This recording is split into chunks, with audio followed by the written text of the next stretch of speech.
monde, c'est Selma, je suis ravie de vous retrouver aujourd'hui pour ce nouveau tuto mini-album. J'espère que vous allez bien, que vous êtes bien installés. Aujourd'hui, je vous propose un album acidulé à souhait. Vous allez voir, il est plein de couleurs et de peps. Évidemment, vous allez pouvoir retrouver le kit en boutique, mais celui-ci est, disons, en édition limitée.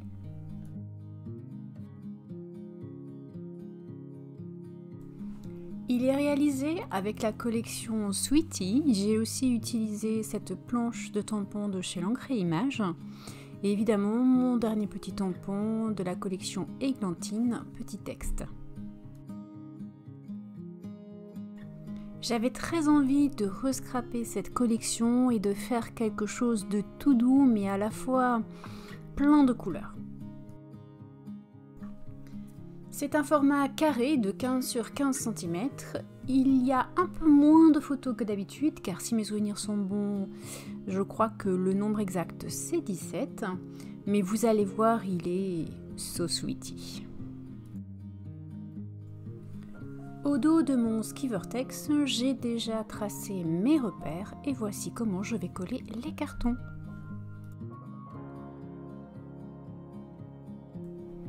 Ils sont collés, il me reste à remborder le haut et le bas. Alors pour ce faire, je préplie bien mes rembords avec mon plioir, j'applique la colle et je remborde. Évidemment, je fais exactement la même chose de l'autre côté. Ce tutoriel est un peu plus long que ce que j'ai fait dernièrement, mais c'était la volonté vraiment de vous montrer les petites étapes qui me semblaient importantes en essayant de passer sur celles que je vous ai déjà montrées bien souvent. Impossible pour moi de faire l'impasse sur la charnière car vous le savez, je le répète à chaque fois, c'est une étape très importante pour l'album.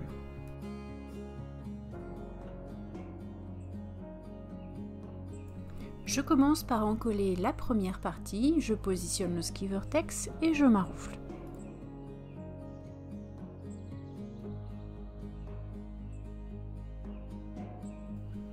J'attends que cela sèche un peu, j'encolle le creux de ma charnière et je marque bien le pli.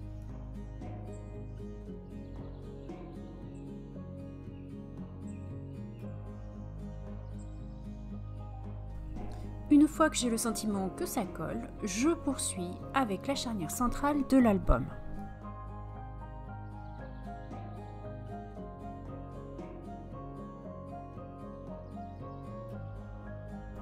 J'encolle donc la partie centrale de l'album, je positionne le Skivertex et je maroufle. Je poursuis avec le deuxième creux de la charnière. J'encolle, je positionne le Skivertex et je maroufle.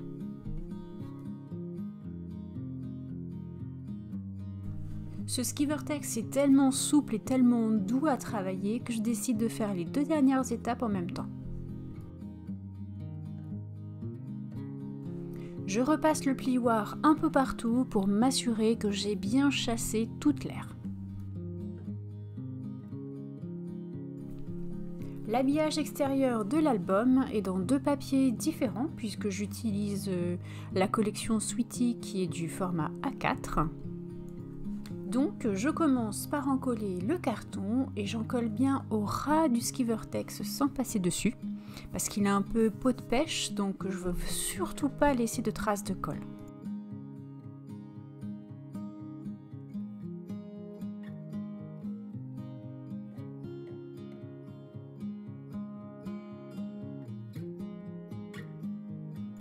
Maintenant que j'ai bien étalé la colle, je positionne le papier et je maroufle. Évidemment, je laisse sécher, je ne le coupe pas tout de suite et je passe à l'autre partie de la couverture. Et pour le dos, j'ai choisi le papier fond tache aquarelle bleue.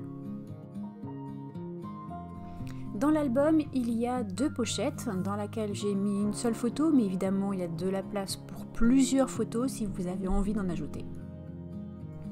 C'est un morceau de papier de 24 sur 12 que j'ai plié en deux. Voici ce qui reste en chute de papier et dessus j'ai décidé de faire des taches d'aquarelle pour venir après tamponner.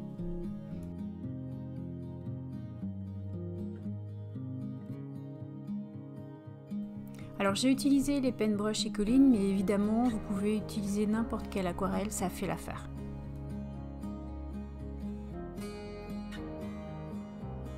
Je varie les plaisirs entre les petites taches et les grandes taches. Le tout, c'est de ne pas recouvrir la totalité du papier blanc.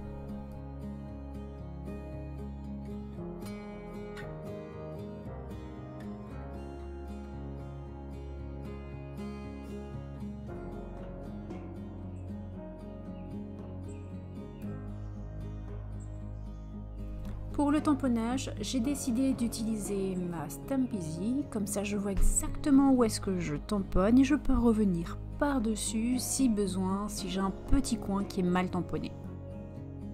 Je suis certaine que vous connaissez tout le principe. Donc j'applique la Versafine en noir. Je rabats le couvercle, avec une petite pression, c'est fait. J'ai véritablement choisi de tamponner un endroit où il restait vraiment du blanc pour avoir l'effet souhaité. Avec une paire de ciseaux, j'ai détouré le tamponnage et je vous montre maintenant la superposition de décoration.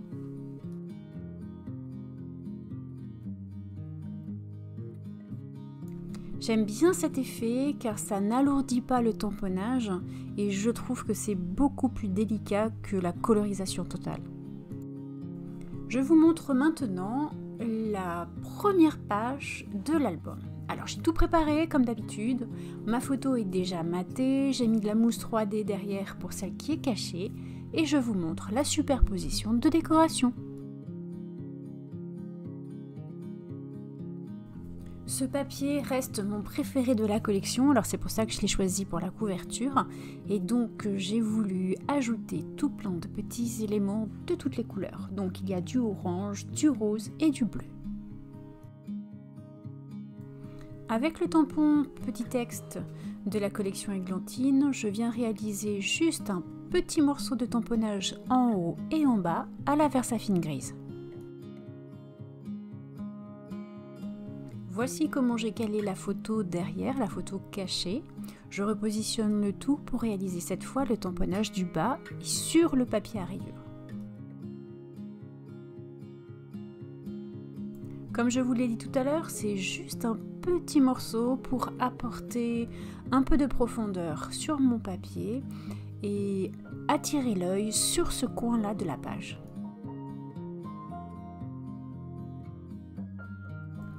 J'ai ajouté à ma page un petit papillon de lin, je trouve ça trop mignon.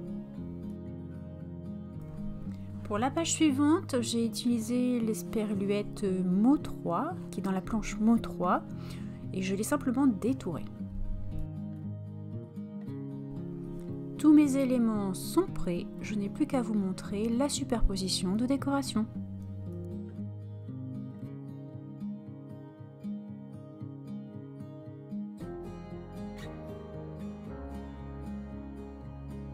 J'aime beaucoup ce mélange de couleurs acidulées.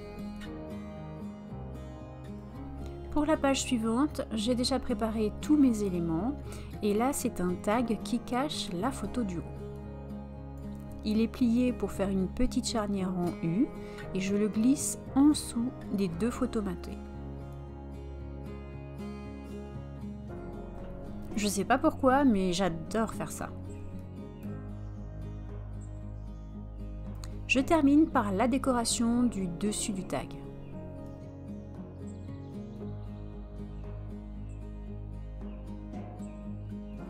Évidemment, sur mon fond de page, j'ai ajouté quelques tamponnages petits textes et aussi des tâches que j'ai réalisées, toujours avec les Paintbrush Ecoline.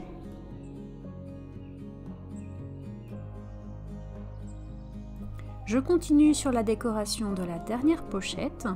J'ai fait là tout mon montage. Vous avez vu, la Dolce Vita, ça a été tamponné sur du fond aquarelle.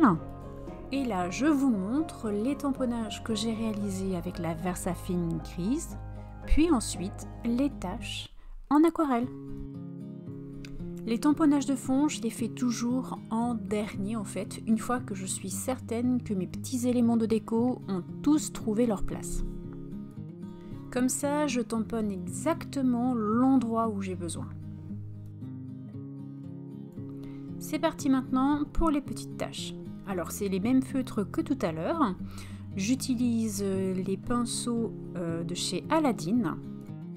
J'aime beaucoup ces pinceaux car ils fuient entre guillemets, enfin je veux dire que l'eau s'échappe très facilement, donc on peut tapoter sec pour des petites taches, y aller plus franco pour avoir des taches plus grosses, enfin pour les taches, ceux-là, ils sont top. J'adore ce rendu, un petit peu de tache rose, un petit peu de tache orange,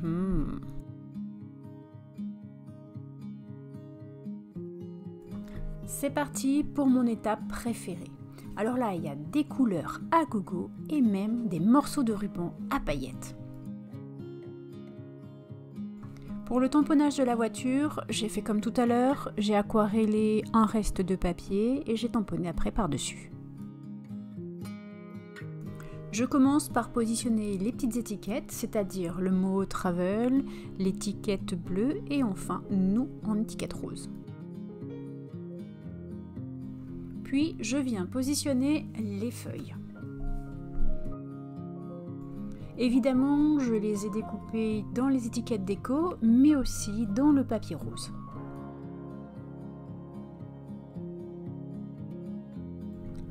J'ai mélangé les formes, les couleurs, mais surtout j'ai voulu équilibrer.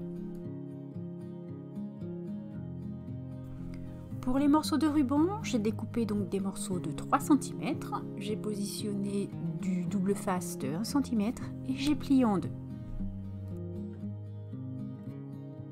Je ne sais pas si vous le voyez à la vidéo, mais ce ruban est légèrement pailleté et j'avoue, j'aime beaucoup. Et je termine la déco par les petits pistils. Évidemment, après en dessous, avant de coller sur ma couverture, je vais positionner de la mousse 3D, du double face, afin d'être certaine que tout tienne bien. Il ne me reste plus qu'à placer les petits pistils et c'est terminé.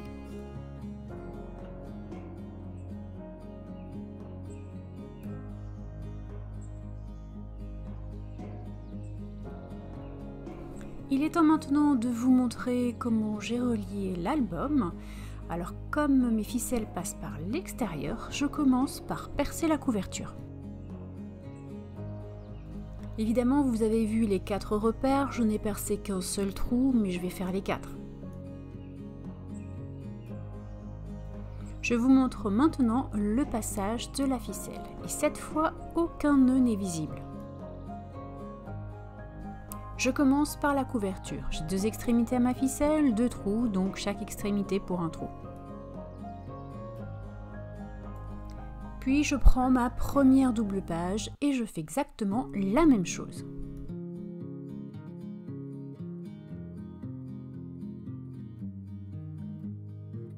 Je prends l'extrémité de ma ficelle du haut, je passe dans le trou du haut de ma double page et je fais pareil dans la pochette.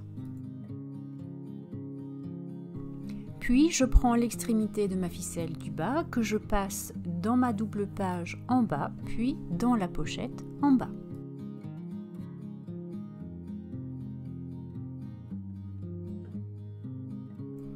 Une fois que c'est fait, je tire sur mes 2 extrémités et je viens réaliser un nœud bien serré au milieu.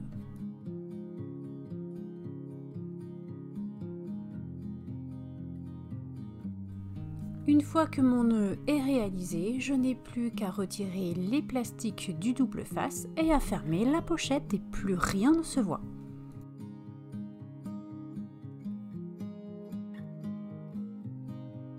Évidemment, je ferai exactement la même chose pour la deuxième partie de l'album. J'aime bien cette astuce du nœud qui est caché. Et vous aimez ça ?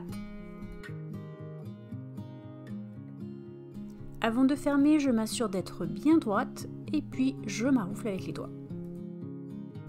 Si vous me suivez, vous savez que je vous pose toujours une question en fin de vidéo et aujourd'hui j'aimerais savoir si vous avez aimé cette technique d'aquarellisation du papier avant le tamponnage.